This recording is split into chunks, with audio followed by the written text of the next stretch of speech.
Launch control, LV. Go ahead. All video recorders off. Roger.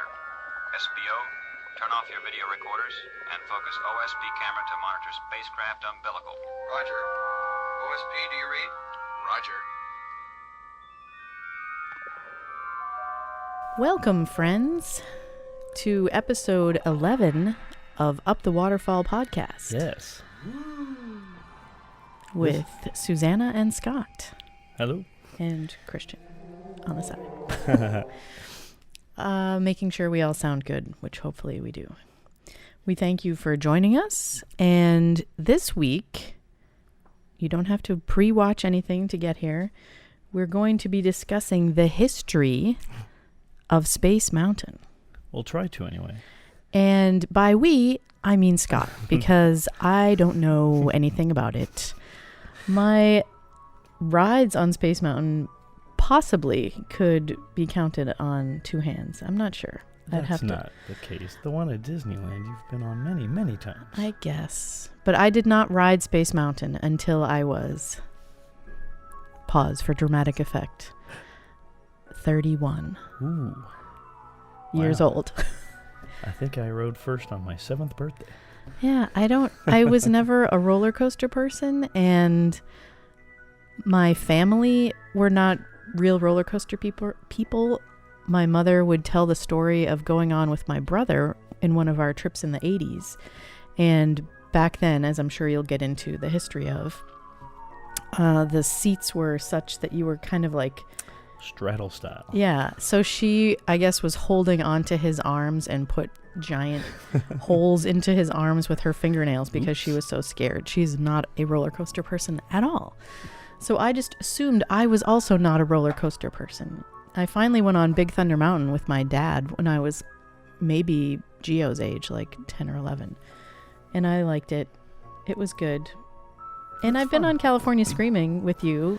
I didn't do that until with varied then. Results. Well, yes, I liked it at first, and now I'm getting too old, I think, and my equilibrium does not enjoy that sort of thing. I'm not sure how I actually got you on that 3 separate times with each of those times. I do like it. It's fun. It's just the after effects now. Yes. But I can still do Space Mountain. Anything without loops, I seem to be okay with. Well, you can do some of the Space Mountains then. Yeah. There is one that does have loops. We'll get into that. So yeah, anyway, that's pretty much my history of it. I didn't ride it until I was here with a friend who came to visit from Texas, and we rode together, and I didn't die, so that was good. Very few people do. It's a lot of fun. Yeah. So as I hope we'll come to learn. So yeah. Okay, well, let me just dive in, and please feel free to pipe in any time. I will share some oohs and ahs along the way. Yes. Well, as you probably all know, the first roller coaster that Disney ever made was the Matterhorn, which was in 1959. That's when it opened, and it was very successful. A lot of fun. And Walt loved it. Wasn't that the first, it was molded the first tubular steel roller coaster in the world. Yeah, so that was pretty. Yeah, it was because everything before that was all wood. So, yeah. So that was the first time Aero Development helped with that. That was the company that Walt hired to build the Matterhorn. So yeah, but after the success of that, he never wanted to rest on his laurels. He wanted more. He wanted bigger, higher, and faster. So, and he had a lot of space programs going on in the Tomorrowland section of his Walt Disney Presents show. So he thought, why not space? Some sort of a space thing. And so in 1964, and right around there, he got to work with John Hench, one of his best Imagineers, on the development of that, and actually at that time called it Spaceport. And actually, that is kind of this drawing right here on the cover of John Hench's Designing Disney book, was that first drawing that he drew of the Space Mountain. If you were to take a close look at it, you would see that there's actually parts of the track that actually come out of the top, kind of like they did in Matterhorn, just going in and out of the mountain with a lot of weird spires and that kind of thing. You can So- see this in the Top of the World Lounge, I Oh, that's believe, right. can't you? Um, Like a more finished version think of so. that original concept. I can't rember what. We haven't is been up there in a while, but I'm pretty it's sure been a that's long there. time. I know the prominent one there is of the monorails. Yes. But yeah, most likely that is up there. So anyway, that was a really great idea. Unfortunately, technology wasn't quite up to what they wanted at that time. They were very busy with the World's Fair exhibits, and but they really wanted to put that in Disneyland. Because Walt had an idea for a new Tomorrowland that was to open in 1967, which was the Tomorrowland that I grew up with, where it introduced the People Mover and, at that point, the Carousel Progress that they had brought over from the World's Fair. And it was to be the world on the move. And that's when they had, where in one place you could see the submarine voyages, the Skyway buckets, the People Mover moving monorail, and Kinetic even energy. and also the turning of that the Carousel Progress and the Autopia cars, and so basically just tons of movement. And so Walt wanted Space Mountain to be part of that, but as I said, technology didn't quite catch up to that, and so they had to go without. But that was a great Tomorrowland. If you ever get a chance to take a look at the history of that, I recommend it. But anyway, so they had that idea, and they kind of had to shelve it and maybe do it within a second round of that. But then, of course, they got to opening Disney World, and the Tomorrowland then, it was, that and they always had that problem with all of the Tomorrowlands that they opened. It was kind of the world of today, or... there were not a lot of attractions that opened then. In fact, on opening day, there were only the Autopia, or the Grand Prix Raceway, and the Skyway to Fantasyland. Ah, yes. And then quickly, they added the Flight to the Moon and the If You Had Wings, but still there wasn't a lot. It wasn't until they brought Carousel of Progress from Disneyland over, and then also when they opened the People Mover and Space Mountain in 1975. That's right. Actually, I think I have some facts about that. So when that opened, that was actually the first computer-controlled thrill ride in the entire world, which they actually used computers kind of for like a zone system to make sure that each car was in its own zone and couldn't share a zone with anyone else, because that could lead to crashes. But then And it was dark. That's right. It was the first roller coaster in perpetual darkness, which was, kind of odd at the time. Very mysterious. Yeah, you couldn't see where you were going. You couldn't see the track. Exactly. And actually, that was one of the reasons why they wanted to have those little bits of coasters coming out of the top, they kind of wondered, could we really get away with having a roller coaster completely in the dark, where any guest going in who doesn't know, where they wouldn't be able to see what they're getting into? So they had that idea, and they actually kind of scrapped it pretty early on. In fact, actually, Marty Sklar even had the idea to put like little dummy cars with little dummy people on the top of those, just to kind of get an idea. But that didn't quite fit to scale. So they scrapped that idea, and I think that's probably for the best. I think the idea of it going in and out was probably best in just the design drawings, but the Space Mountain as it is, where it doesn't do that, is great. They also had like little spikes and things on the exterior of the mountain, which actually John Hinch called satelloids, which wasn't a word that existed, but imaginary has an idea of being able to do that. And you can kind of see that in the Walt Disney World version. There's some extra rings that's not quite at the top, and also little spikes that come up here and there. And those are left over from that original design. But anyway, they also had intended to have 4 different roller coaster tracks going through there. And, I think they were very eager, they had ideas that just didn't quite fit with the technology. They actually did design an actual coaster that had 4 tracks where all of the tracks kind of interspersed and kind of went in and out with each other. And they were able to fit that as a model.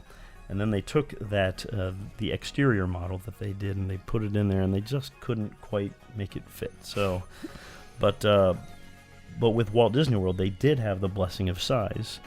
The Tomorrowland there did, as opposed to the one at Disneyland. So that one, they were able to make a much bigger Space Mountain. And actually, that one, oh golly, it is 300 feet in diameter at the base of it, and it actually kind of even sunk it into the ground 15 feet below the ground, and then it goes 183 feet above the ground. Wow. I know there's some varying statistics that kind of put it anywhere between 175 to 183 feet, but it's like that. And they also, in order to have the interior of the Space Mountain be flat on the inside walls, they had the beams that would be able to support that structure. They put those on the outside, which you can see kind of that ribbed thing that actually, in each one of those beams, and there's 72 of them in total, are 117 feet long, and they each weigh 74 tons, and they vary in width from, I think, 4 feet at the top to 13 feet at the bottom. So wow. Who knew? Pretty big.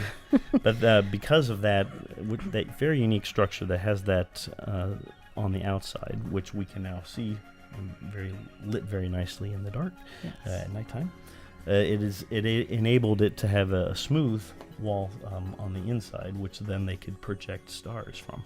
And actually, that is a very unique thing, because I wanted to talk to you a little bit about that. In order to have a roller coaster in the dark, but also to the point where you can still see some things and not have it be completely dark. Yeah. They developed, actually it was, if I can find that, it was Yale Gracie who designed a thing for the 1964-65 Carousel of Progress. It used to be at the Carousel of Progress, at the end of each scene, that the lights would go down, and he kind of developed like a pixie dust projector that blocks out the scene changes. And so it kind of looked like little pixie dust, and then the carousel would rotate until you got to the next scene.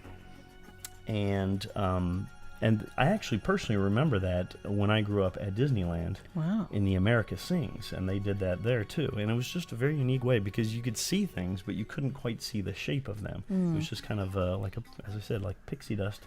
And they actually use that now in American Adventure at the scene that leads right into the World War II scene. And they do that in order so that you cannot see that they're dropping that soldier down from the rafters into the Rosie the Riveter. Is it? Yeah. I thought it was. Oh, you're right. It is. It is the Rosie the Riveter. It's the soldier. It's not Rosie. He's on top of the submarine that she's working on. And then, of course, the 1930s kind of roadside thing also rises up, and so you're actually not able to see that. And actually, it starts with a ticker tape parade for Charles Lindbergh after he flew across the Atlantic Ocean from New York to Paris. That it's kind of, they started with that ticker tape parade that led into the kind of the Depression, and you could hear some radio broadcasts about the attack on Pearl Harbor. And it was with that pixie dust thing that Yale Gracie designed. They used that there, as well as in Space Mountain. And so that's the thing that allows you to see things in Space Mountain, but not quite make out what they are. So you can see that something. It gives you the idea of being able to kind of race through there, but without really knowing which way you're going and all of that, which is actually a very unique thing. Unless you're riding it during Not So Scary. Oh my gosh! Or with your eyes closed, which I don't recommend. That's true. Unless you've memorized the track, which actually took me a very long time. I know. I don't know how. I sort of almost did the one in California have that memorized, but then I think I've lost it again. It's been too long. For some reason, the one in California, I actually went the very longest time without memorizing that track, which really made it fun and extra special because you didn't know which way it was going to. But then I think I rode it too many times, and now I know.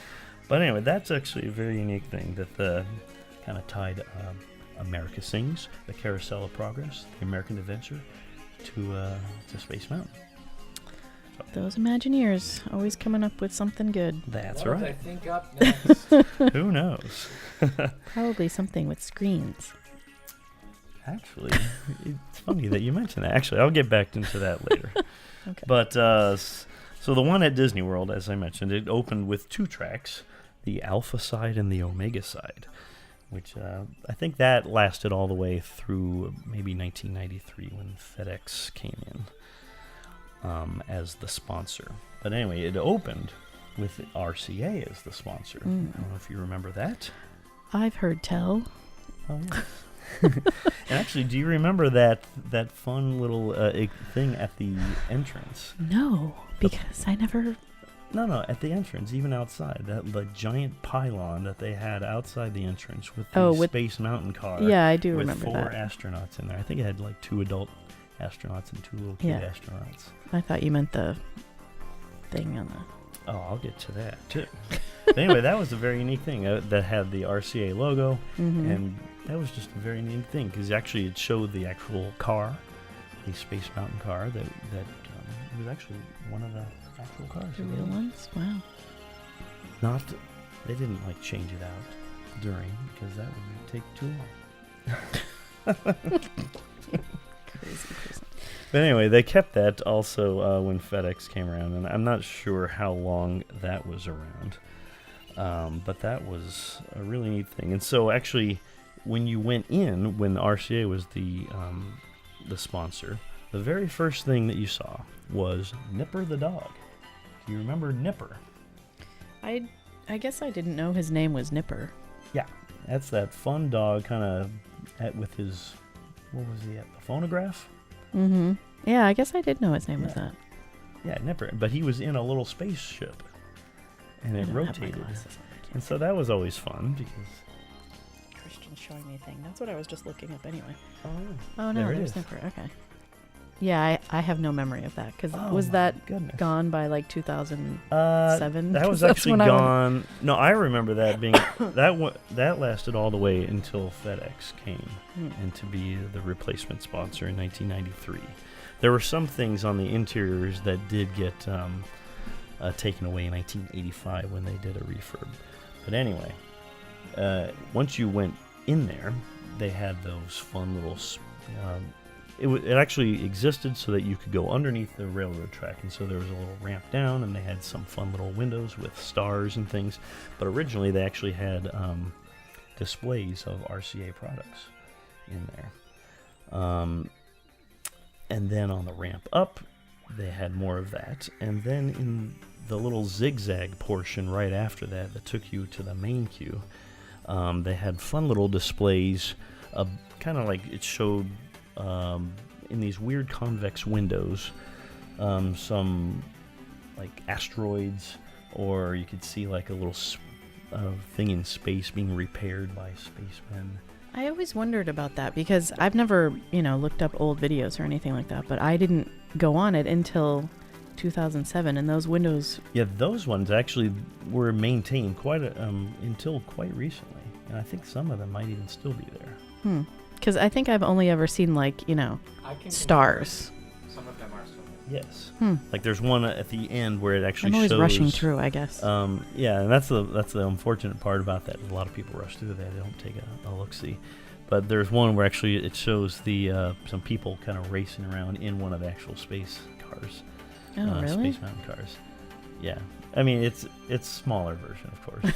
It's like a little model version, but they come racing around in a couple times, and then that got up to the main load area, and that actually, if you think about it, was also a very unique thing because they could have put the load right there at the front, but instead they put the giant cone right there, and they had all of the guests go all the way through the bottom of it, all the way to the very back side of the cone. I was reading about that. To where the load is, which is really a unique thing. Just it gave them the amount of space to essentially hawk their products and have a fun pre-show and a post-show to send people in via foot and then out via motorized walkway, or the Goodyear moving walkway.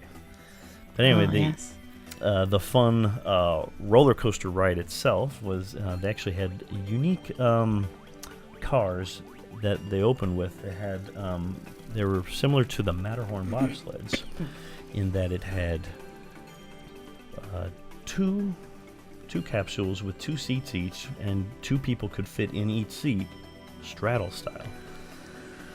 Which is really a weird thing. If because the Matterhorn now isn't that. Correct, yeah. So I never experienced that in either thing. Now they have it so that everyone has their own seat. Yeah.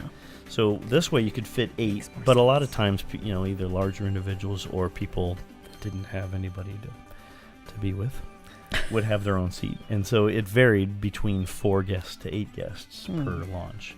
And then they would time it so that heavier, ones that had 8 guests, they had to allow a little bit more time between the one in front of them. That might go slower because something that had 8 guests would go faster. Gravity. But anyway, so they did change that the seating style when they got new cars. I believe sometime in the early '90s, and then it went, as you said, to the style that Matterhorn now has. That has 2 cars with 3 seats each, and each person has their own seat. So you can fit 6 per launch. But they're able to get the cars in there and launch them at a pretty quick clip.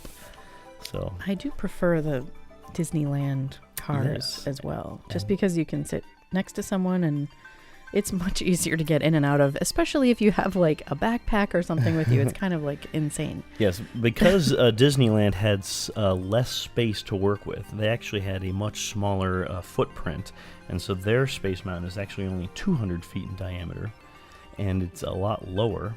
It only reaches 117 feet above the ground.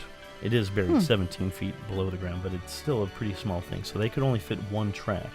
But the track itself is about 10% longer than the ones at Disneyland. Okay. And because they put the cars that you mentioned, where it's 2 cars with 3 rows each and 2 people sitting side by side. So you can fit 12 guests in there every time.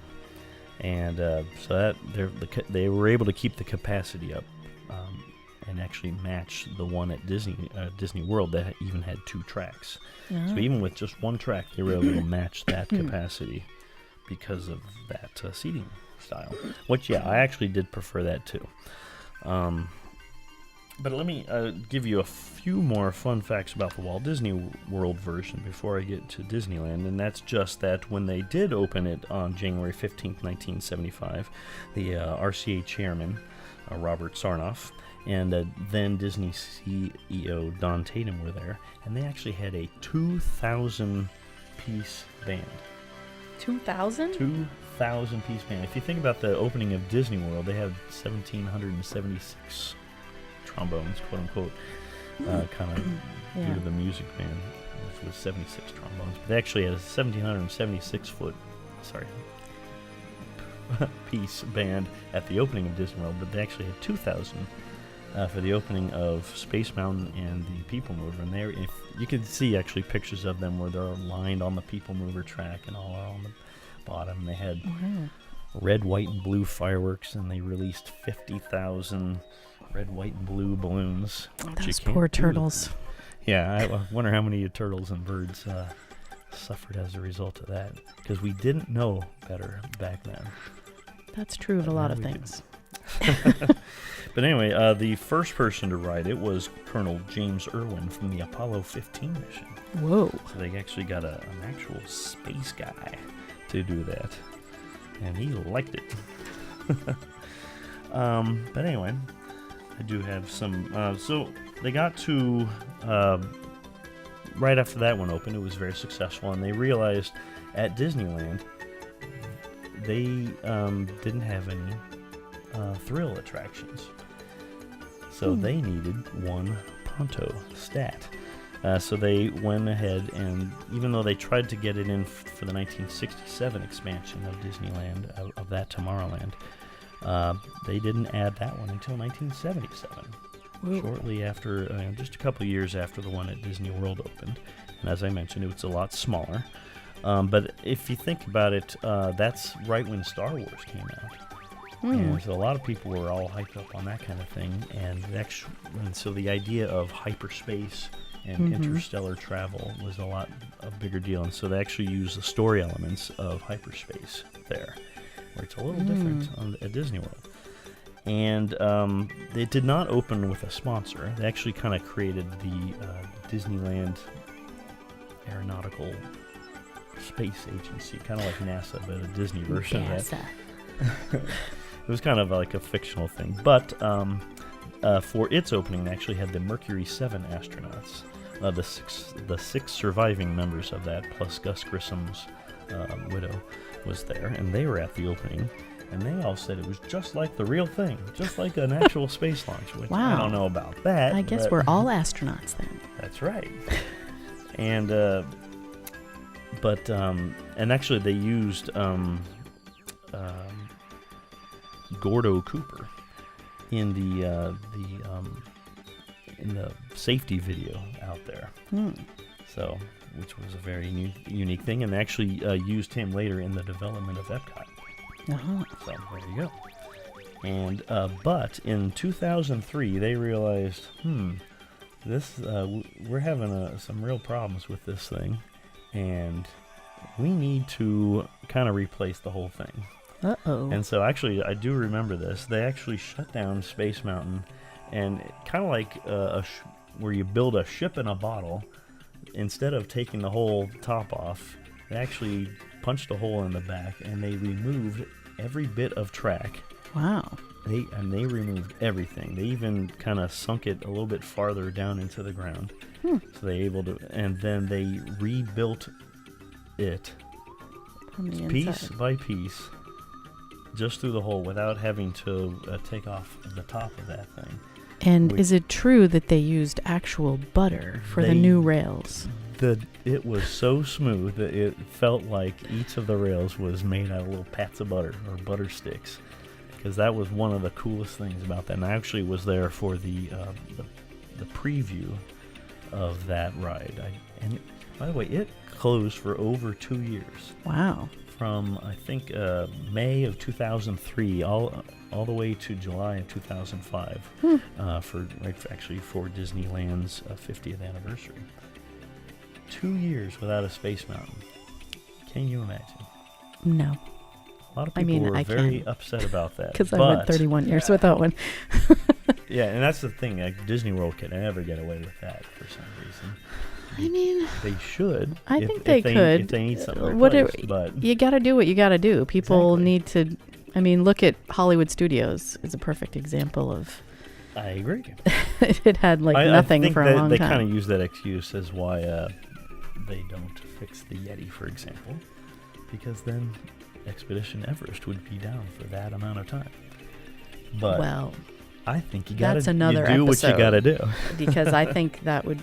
That's not the reason why they're not closing it down. That's a good point. We won't get into that just yet. But anyway, so guess we're pretty upset that it was down for that long. But they were equally thrilled when it came back, because it was better than ever. And actually were able to install audio as well into the cars. So before that, in 2003, was there no soundtrack? No soundtrack. So the 2003 was when the Dick Dale, yeah, it was written by Michael Giacchino. No, there's one. He did the one that's there now. Oh. There was the Dick Dale, surfing guitar one before that. Okay. I do remember that. And I remember they kind of used that same riff, if you will, in a different restyled way. Okay. That was not in your research? I knew something that you didn't know? you go. Podcast over. I mean, No. let me look But, that up while you keep talking. So, because they added audio to the cars, it made them a lot heavier. And so they actually had to redesign the cars and the new track had to be able to support the weight of these heavier cars. So that's actually why they sunk it a little deeper into the ground as well. And the audio, as well as the smoothness of the ride, was very, very popular. You finding anything there? You can keep talking. I'll let you know. I will do my best. I do remember that. And actually, I got to tell you one thing. Yes. This is a thing that I really remember from the opening of Disneyland. If you think about where the line takes you now, where you actually kind of go off to the left-hand side of, I guess it's they had Captain EO in there, but now they have the Path of Star Wars or something like that. Star Wars Path of the Jedi. Path of the Jedi. There you go. And then I think they added that little Fast Pass area. That actually used to be a restaurant up in there called the Space Place. That's where I always got my burgers back when I was a kid. But that's actually now where they have the entry into the queue. But it didn't used to be that way. They actually had escalators out the front from that platform where guests are, out into the area that's kind of like where they have that little spinning ball, or that giant spinning ball that's on water. And it was a just really cool entry. I have heard of with that. a pair, and they actually have those escalators still at the Tokyo Disneyland version. Wow. Where the escalators come right down, and you enter the escalator right there, and that takes you up to that second platform. And back then, they didn't have that theater where Captain EO and what? The Path of the Jedi. Yes, Star Wars Path of the Jedi. They didn't It's a team have effort. the little building. They had that theater. They actually had an open stage theater where a lot of shows took place. And did you find something? I did. I can give you official. I mean, this is Wikipedia, so take that as you will with a grain of salt. I should all look there. It was Dick Dale until 2005. Okay. So that was done in 1996. Oh wow. Aaron Richard and Eddie Soto. Eddie Soto, sure. I actually, okay. Wanted it to be like a sci-fi horror music and surf music. They wanted to fuse those two iconic musical forms from the 60s. So it was kind of based off the Carnival of the Animals by Saint-Saëns. Yes. Camille Saint-Saëns. Yes. And Dick Dale was brought into the Disney Imagineering recording studio to play his famous surf guitar riffs for this section of music. And then in 2005, it was replaced by the Michael Giacchino, synchronized to the track. Well, there you go. Okay, so they actually had sound. I actually do remember that they had sound. It seemed maybe it wasn't in the cars back then? No, it definitely was in the cars. They didn't have it any other way at Disneyland. So I guess that was not the reason that they that they closed it. It was definitely due to the track, but they definitely had audio much earlier. And I seem to remember that they did have audio a lot longer. And when I saw in my research that it wasn't 2005, I was like, really? I thought I remembered it a little bit longer, but okay. I guess I should have looked a little farther. So there you go. So they had the Michael Giacchino one that opened when the new run opened in 2005 after a 2-year absence. But yeah, they did have that fun Dick Dale kind of surfing music, and they have added that track on a lot of the Disneyland and Walt Disney World official soundtracks. Yes, official soundtracks. That's how I first heard it. Yes, and I liked it, but I liked the Michael Giacchino one too. And that's actually also on the 50th anniversary of Disneyland, that 6 CD set, which is awesome, by the way. So I recommend that one. So anyway, I cannot remember what I was talking about before we into that. Oh, I was talking about those fun escalators. Oh yeah, that went up there.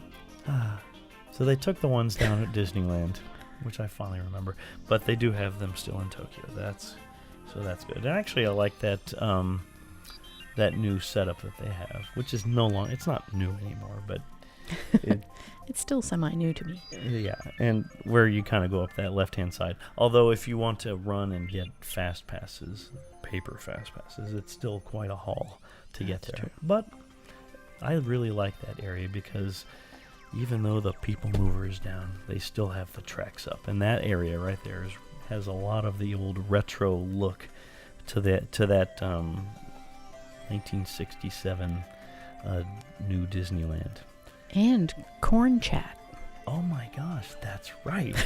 I forgot about that. Hey, so here's the thing. If you were to actually wait in the, not Fast Pass, but if you were to wait in the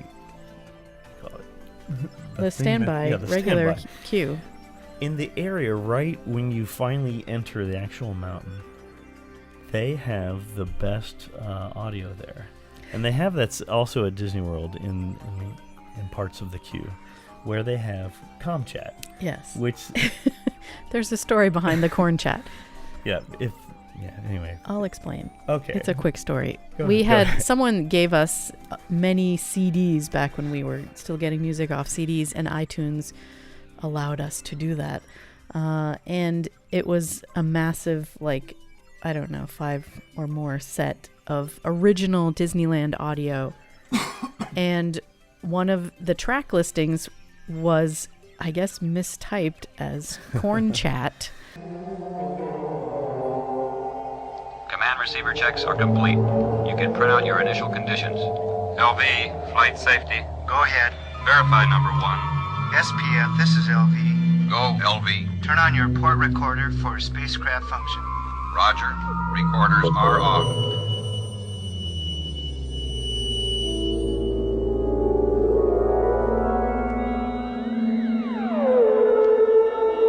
PCS, LD. Go, LD. PCS, you have a go on C-band. Roger.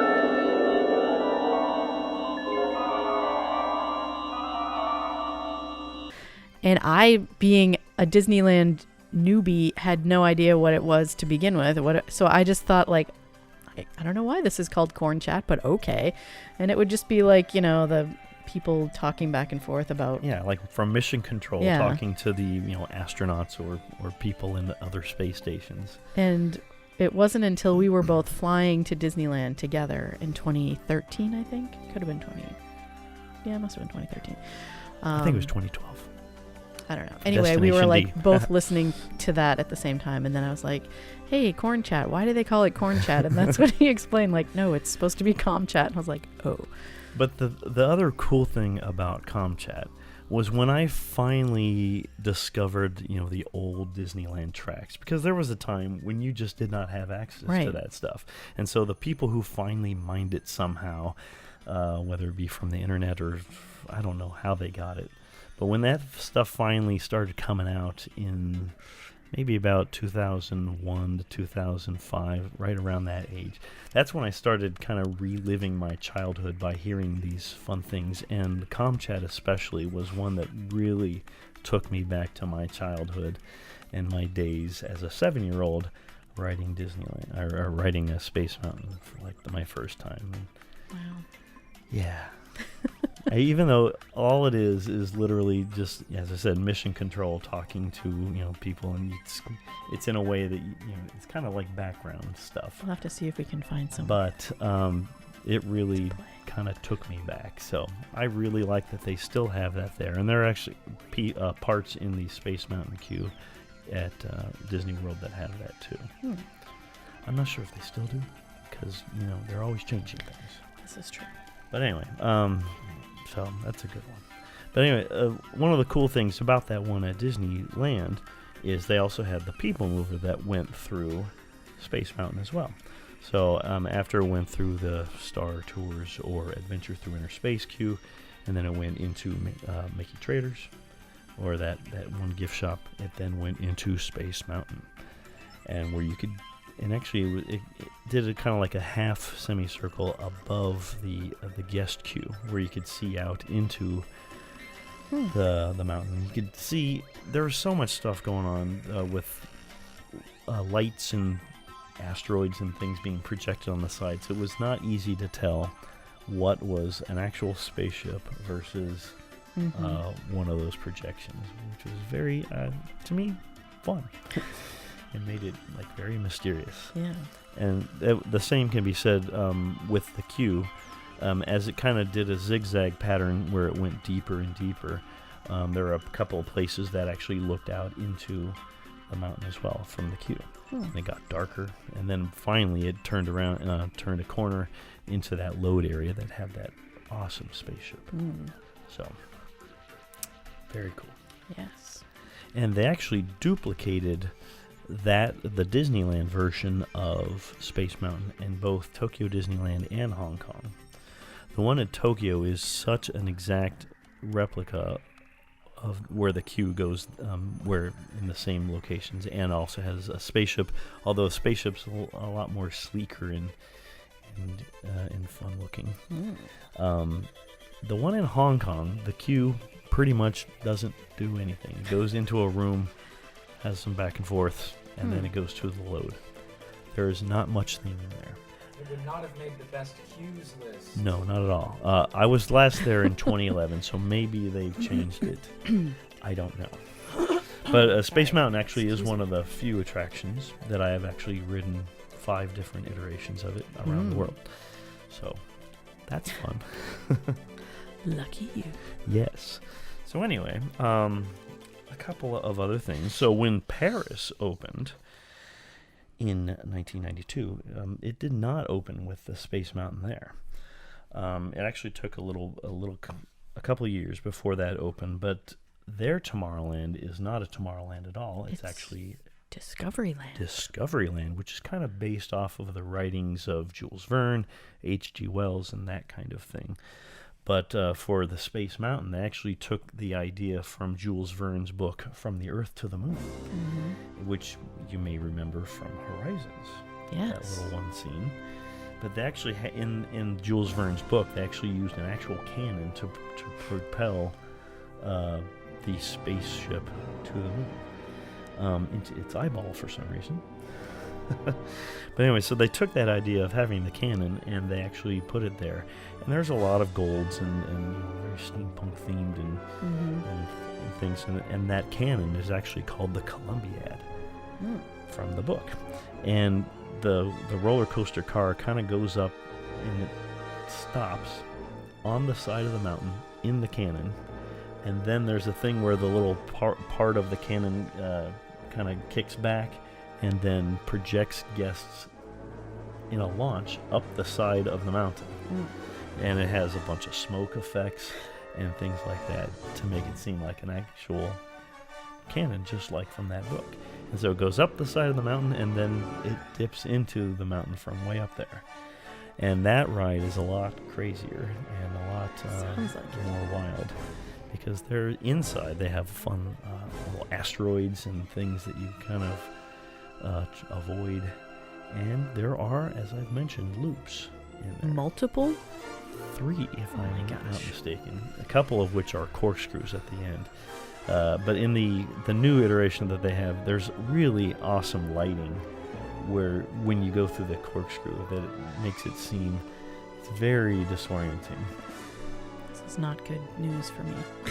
Well, maybe not, but when we go there, I will insist that you ride it once, just to get an idea. Okay, I'll just be laying down in You'll just be laying down, France but somewhere you will have encountered it at least. But anyway, so that did open. They actually had to shut it down and kind of work on some story elements, and they reopened it with Space Mountain 2.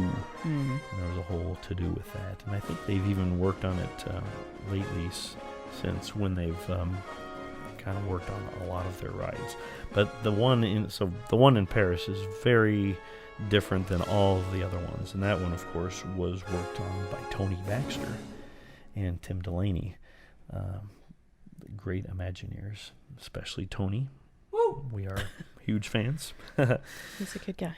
But that one, the one in Paris, that one also has onboard audio, and it has a walkway as part of the queue that goes into the mountain, where you can see it kind of goes through the mountain in such a way that you can actually see the ride from from in there. Is it still in darkness? Yes, in darkness. When you get they on have it. the unique lights Yeah. that I've mentioned before. But it's a really interesting part of the queue, and actually had a name for it called, if you will, because it's in French. La Voie Stellaire. Yes. Which I think means, what did I say that meant? The Starway. A starway. Even though that may not be what that might not be an exact that's translation. But yeah, so that for the most part is a lot of what I have on Space Mountain. Is I that know just part one, and then now you have all Well, these I books to do go? have a couple other things that I've just now realized. The one in Disneyland, they have added, they've since added fun elements to that, including, they've actually they put Star Wars elements into it and called it Hyperspace Mountain. And what they have there is a unique thing with the way that the roller coaster goes. It a lot of times approaches one of the interior walls, and so they're able to project things onto that wall via projectors. And so that's actually where they came up with.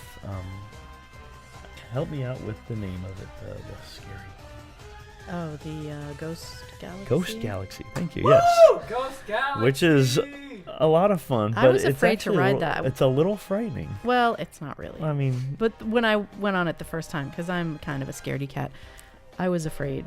yes. Well, I mean, first off, the initial lift that goes up to the very top of the mountain.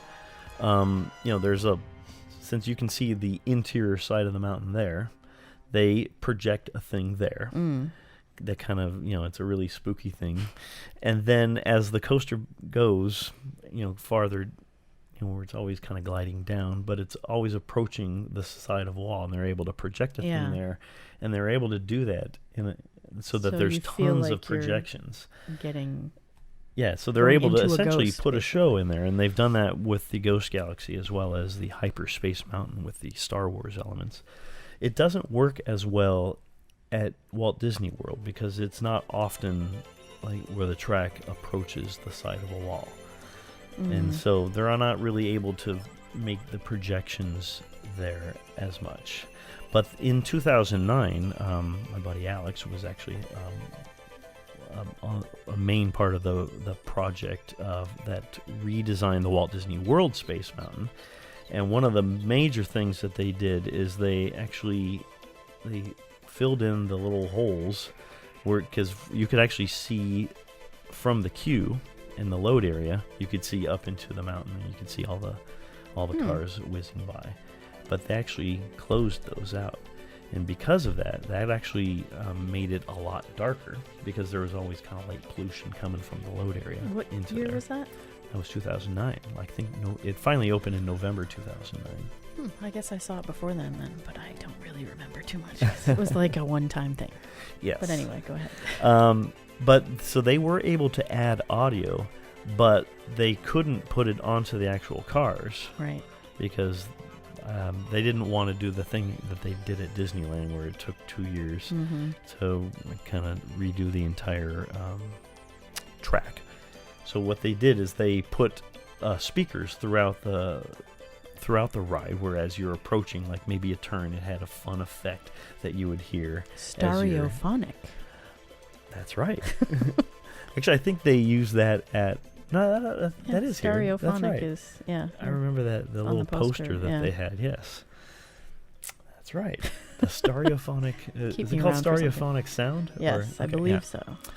So they were able to kind of add sound that way, and it's actually a really fun way to have done that without having to have onboard audio.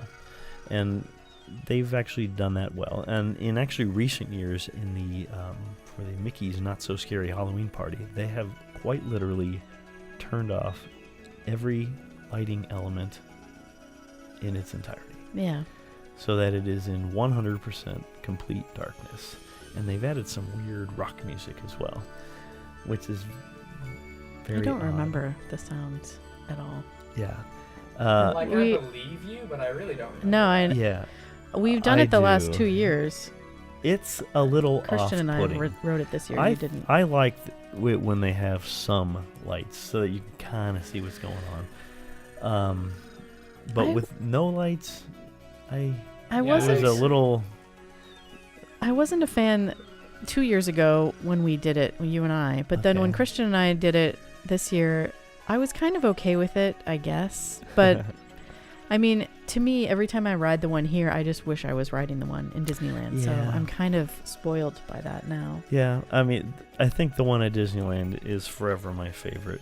And I do prefer that in its basic format, Yes. not hyperspace I or agree with that. I Ghost think, Galaxy. Yeah, the one without all of that, I think, is my favorite version. It's the one I grew up with when I was there at its opening in 1977. But the new one where they reopened it after a 2-year absence, where they made steels literally of butter, butter smooth. Mm-hmm. That is the best. And so they've had really cool lighting in there as well, and I really like that. And of course, at the end of each of these space mountains, you go into that part where you re-enter Earth's atmosphere, where they have that weird red tunnel. That actually they had that at Disney World. They used to have that at Disneyland. They've since replaced that with kind of like a weird starry effect where you can see yourself kind of coming that's out of right. hyperspace, if you will, and going back into reality. Or not reality, but into our own existence. So that is fun.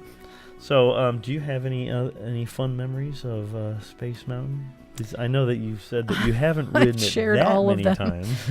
I mean, sorry, I'm just now looking at these. There are a lot Really of... Yeah, I fun should things. also cite some of the sources that I've used. A lot of course, my memories growing up. But a really cool book is this book. This is the Jason Sorrell's book, The Disney Mountains, Imagineering at its Peak, which has an entire chapter on every Disney mountain, including Space Mountain. But also, John Hench's book, since he was the lead Imagineer on the original Space Mountain, he writes a lot about the Space Mountain and its theory and all of that in his book, Designing Disney, Imagineering and the Art of the Show. And on the cover, of course, is that initial drawing of Spaceport. And actually, there's even a really cool drawing of Space Mountain on this Disney This Mountains is the book one as that I well. think is in the Bay Lake Tower. Okay. Top. Very What's cool. that called? It's not Top of the World. Top of the World. Is it Top of the World Lounge? I don't know. Confusing it with the show that used I to be. can't remember in the- everything. I think it is Top of the World. They stole that name from. I Where always, California of Grill is course, now. recommend... It's now turning into a little bit of a book review. Well, but people enjoyed these the are our Epcot choices. book, so. This is, of course, Walt Disney Imagineering, a behind-the-dreams look at making the magic real. And there is a sequel book. But I kind of got some of the Space Mountain things, and there's a lot of really cool drawings of Space Mountain in there as well. And the weird thing about that book is there's no index. Yeah, That must drive you crazy. Well, but according to the format of the book, where it's just kind of a free-for-all, it talks about all the different disciplines of Imagineering. So, Is this one of those ones that's written by nobody? yes. By the Imagineers? By the Imagineers. Okay. And I got a couple of things also on the really cool, but it needs to be updated. This is the Jeff Curdy book, Since the World Began, a Walt Disney World, the first 25 years. There needs to be a sequel book with the 50th anniversary of Disney World coming. Maybe Jeff is working on that. I really hope so, because I know that they've talked about that, and I know that he really wants to do this. Jeff Curdy, if you're listening, please.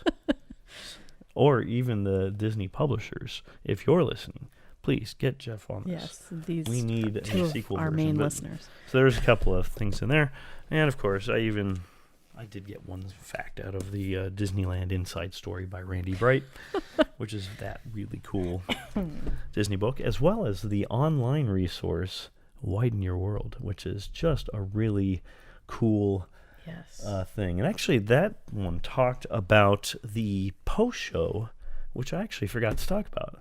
The post-show of Walt Disney World's Space Mountain, RCA, the home of future living. I completely forgot about that. So as I mentioned, Well, we finished the ride. Now we're getting off. So now, we finally got off. It was all planned. We made it. We made it. And so now we get on that awesome Goodyear speed ramp that sadly doesn't work anymore. You actually have to use your own darn foot power. I think it's not even there anymore.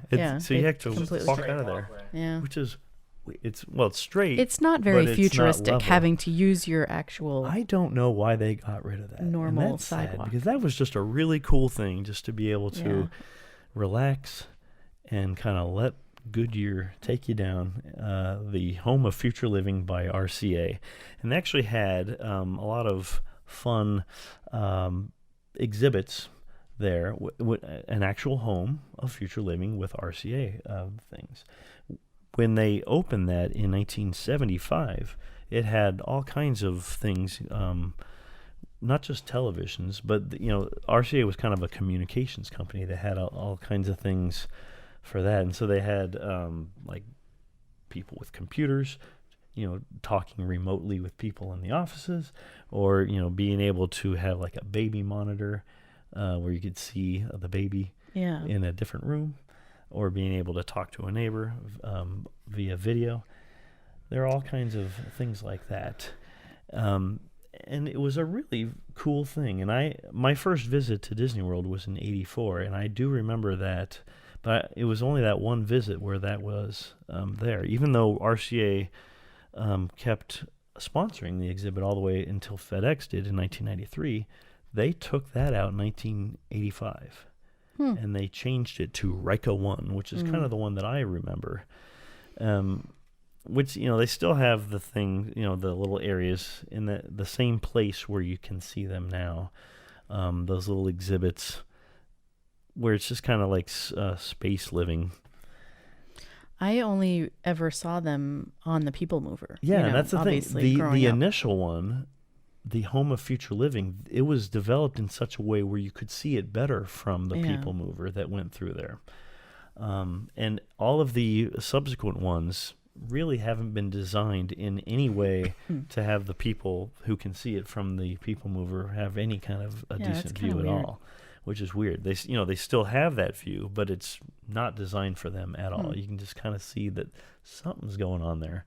So even with Rika 1, and then what they have with the FedEx as well, and then what they have now, they had the things, and then they actually did move Nipper, the dog, from the entrance, the entry room. They moved him to that area as well, and you can even now they kind of have like a mechanical dog there.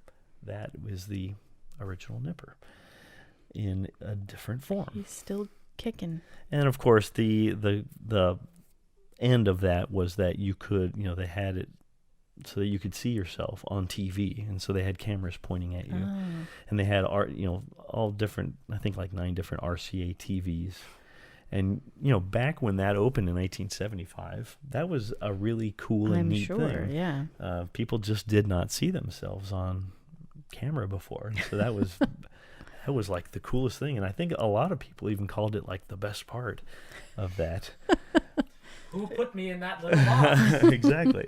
And they actually made it so that if you didn't want to ride the ride, you could actually go through the queue and then come out that way. Yeah, I wish that my parents had known that. Yeah.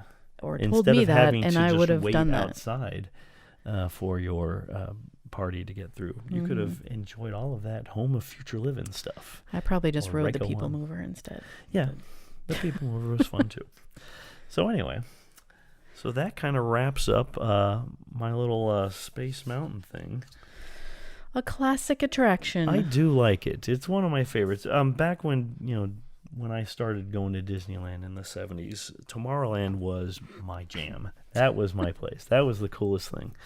With that, as I mentioned, that the World on the Move. That was my favorite iteration of any kind of Tomorrowland, and Space Mountain had just opened up in 1977 there. That was my thing. So, and then when I started coming to Disney World in the 80s and 90s, I very much enjoyed it too. So, Still a must do for you if you can. I always enjoy it, and I wish you would write it more with me.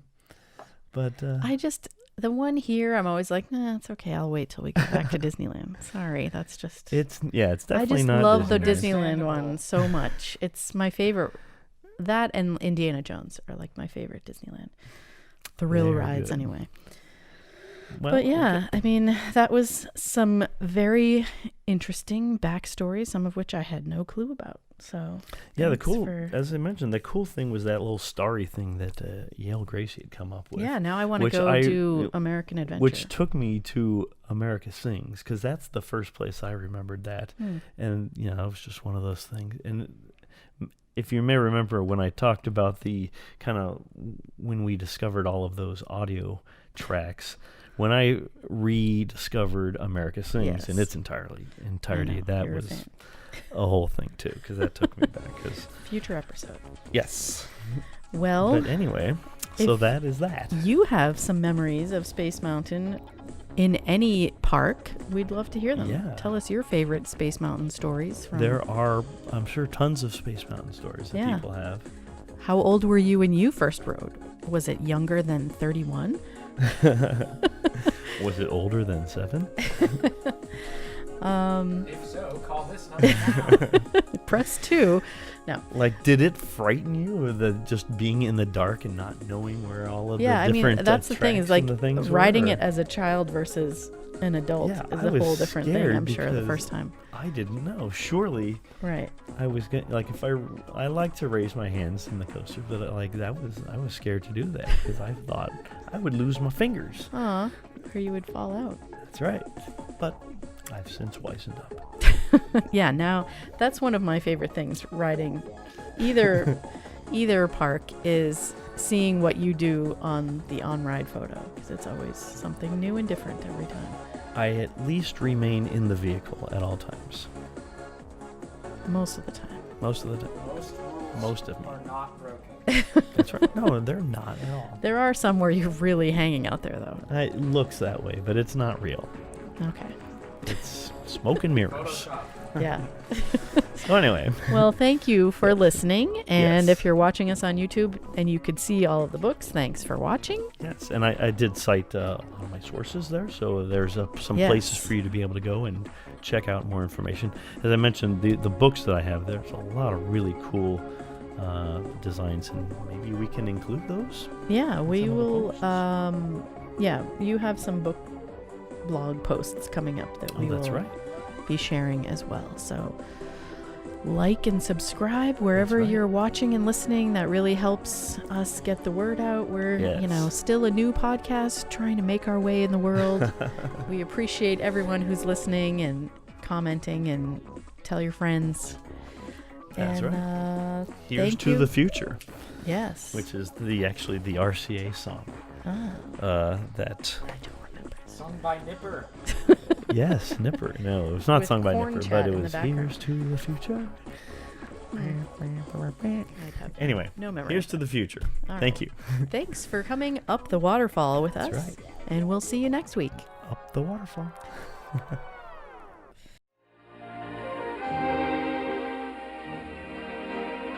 That is absolutely fantastic. Well, that's only part of it. We got a big climatic scene. But how could you top it?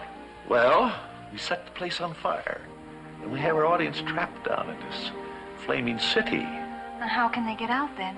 Well, now you got into this mess by going down a waterfall. Now, how would you suppose we get them out of there? By going up the waterfall? That's right. Anything's possible in Disneyland.